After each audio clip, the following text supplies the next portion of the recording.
Bonjour, nous allons voir comment trouver les racines et le tableau de signes d'un polynôme de degré 2 dans les cas simples. On a vu en seconde que pour trouver le tableau de signes d'un polynôme de degré 2, on regarde d'abord le signe de a qui nous donne l'allure globale de la courbe et la forme factorisée qui nous indique où la courbe coupe l'axe des abscisses, ce qui nous permet de construire le tableau de signes. En première, on n'a pas forcément la forme factorisée. Il faudra donc se débrouiller pour trouver autrement les endroits où le polynôme s'annule, qui s'appellent les racines. Si vous êtes un peu rouillé, je vous rappelle que si vous avez une forme factorisée, les racines s'obtiennent par lecture 1 et moins 2 que vous placez. Ensuite, puisque a égale 5, on a une allure de type mouette, d'où le tableau de signes, plus, moins, plus.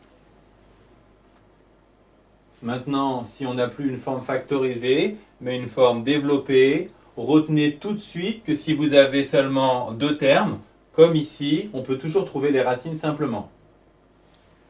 Ici, par exemple, comme on n'a pas de constante, on peut factoriser par x. Un produit est nul si un des facteurs est nul, d'où les deux racines, 0 et 5 demi. Ensuite, on regarde le a qui nous donne l'allure, qui est celle d'un dauphin qui saute hors de l'eau, d'où le signe, moins, plus, moins, et le tableau associé. Autre exemple avec deux termes, x carré plus 9. C'est une équation uniquement avec des x carrés et pas de x. On va donc isoler le x carré. Et un carré n'est jamais négatif, donc il n'y a pas de racine.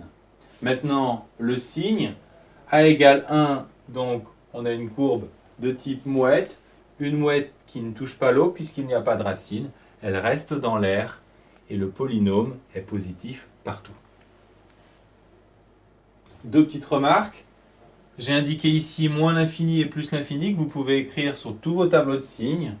Enfin, on aurait pu tout de suite trouver ce résultat par simple lecture, puisque si l'on ajoute deux termes positifs, on a forcément un résultat positif. Ici, même type de polynôme avec uniquement des x carrés, on isole, x carré égale 9. On peut aussi reconnaître une identité remarquable, a carré moins b carré, ce qui donne cette factorisation. Dans les deux cas, on trouve deux racines, moins 3 et 3, qu'on place. Pour l'allure, a égale moins 1, donc type dauphin, d'où l'allure suivante, et le tableau de signes, moins, plus, moins. Dernier exemple avec deux termes. À nouveau, on a uniquement des x carrés, donc on les isole, on obtient x carré égale 7 tiers. Les racines sont un peu plus lourdes, mais la méthode reste la même.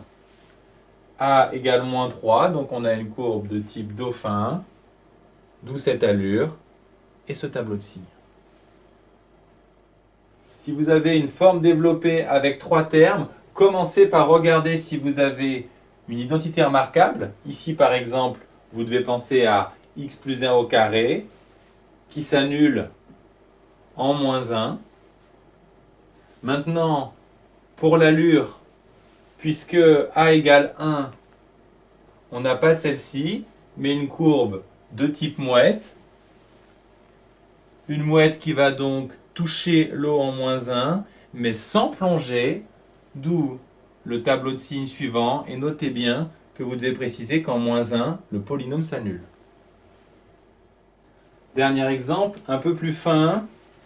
On a trois termes, donc on cherche une identité remarquable. Or, on a des négatifs aux extrémités, alors qu'on voudrait des carrés, donc des positifs.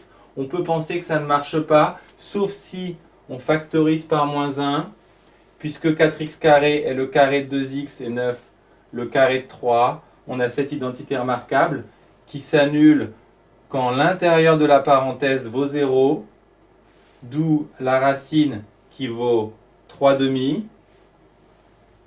Maintenant, pour le signe, puisque a égale moins 4, on a une allure de type dauphin, donc un dauphin qui frôle la surface.